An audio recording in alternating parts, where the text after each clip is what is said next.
Hello and welcome to another episode of Break Free and Get Fit with me, Dr. Janelle Taveras.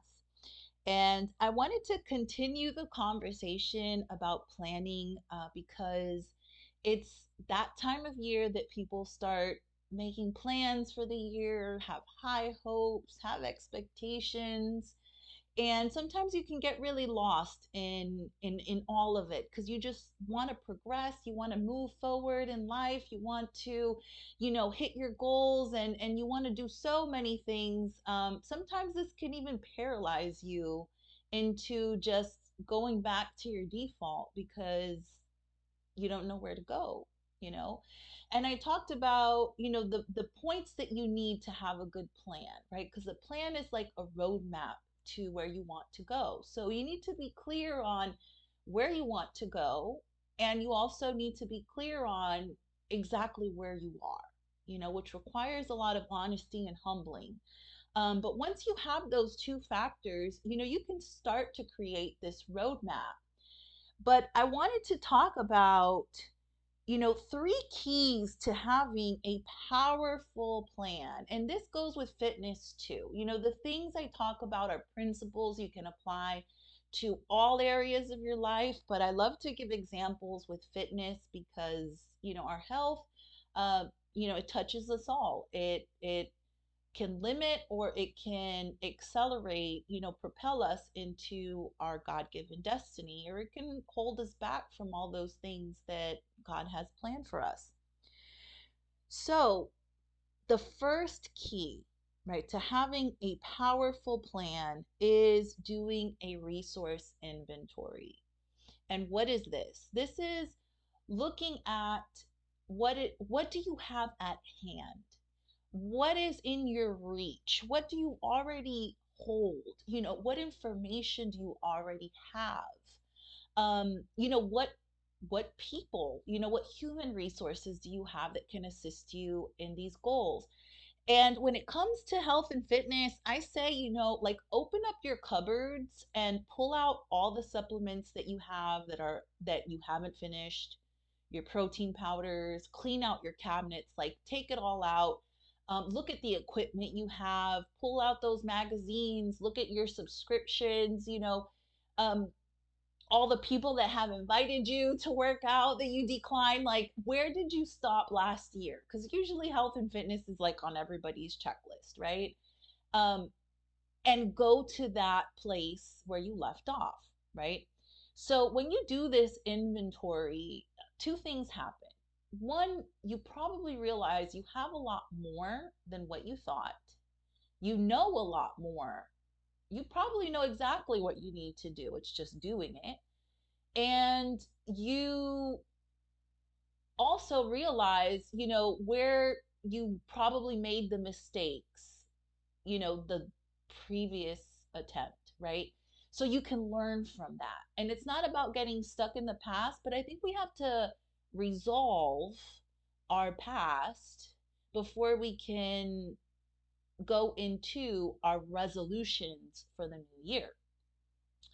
So when we do that, we can assess, what do we want to carry forward, and what are we going to decide like just didn't work for us, is not for us, and let that go and get rid of it.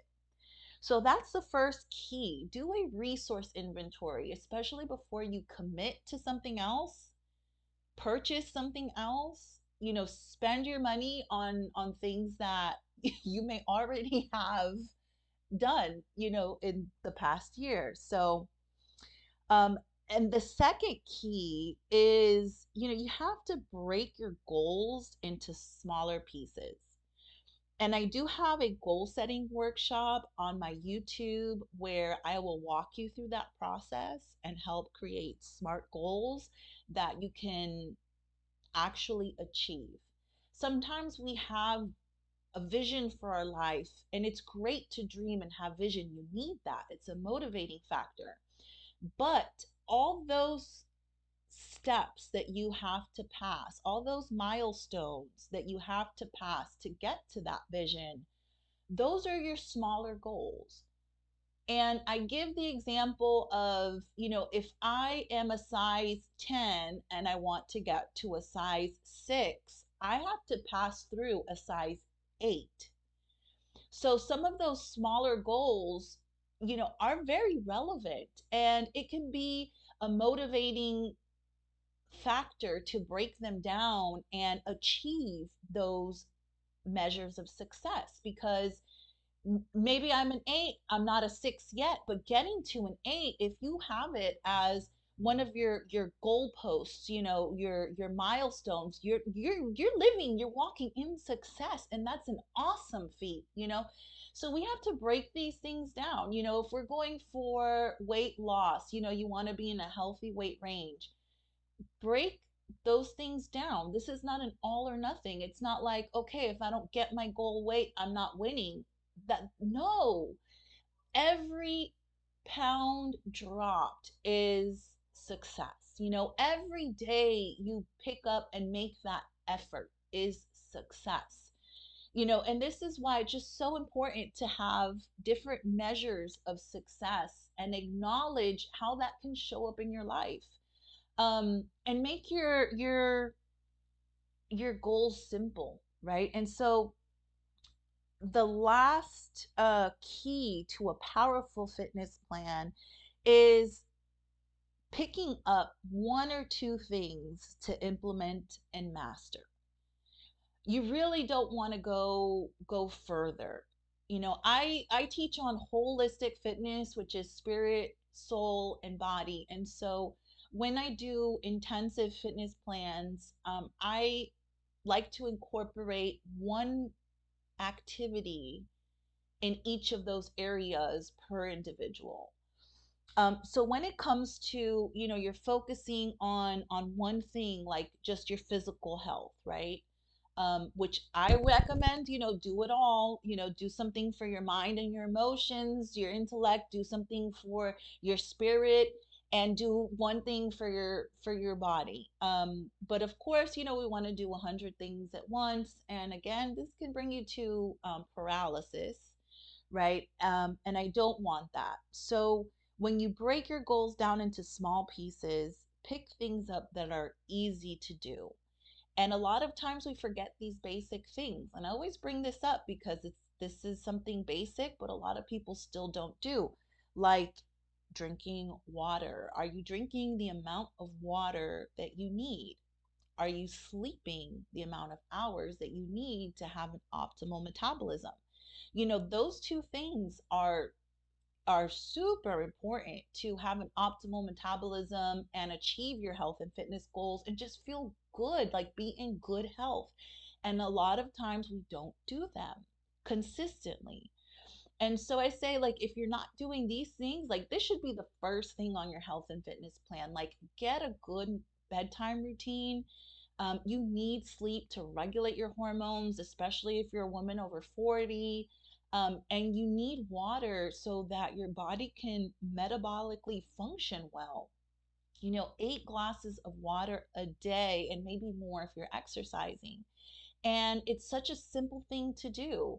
And it also brings down hunger cravings, brings down your anxiety. You just feel satiated, you're hydrated, your skin is better. A lot of people even just retain water with inflammation.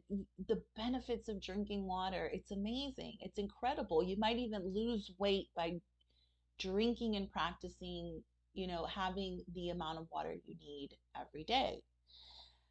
So, and then when you make these things like your goals, and you can put whatever time on it, you want to do these small steps until you really master it and have them become habits. So at least 21 days, 3 weeks, but you can extend it until you feel confident in them. But that's the point, is you will gain confidence to continue on this health and fitness journey when you see yourself achieving those goals. And it takes time to sit and reflect and say, um and this is just why I believe in gratitude, like taking the time to sit and say, I'm thankful that I was able to get up today and I'm in good health. I'm thankful, at the end of the day that I drank all my water, that I made good health choices. And that is success. That is walking in success. And it gives confidence. And you're like, man, if I did it one day, I can do it again and again and again and again. And reflecting on how good you feel. Um, and that you made it. And so I encourage you all to continue listening to the podcast and grabbing all this information. I look forward to seeing you fit, body, soul, and spirit, and see you on the next one.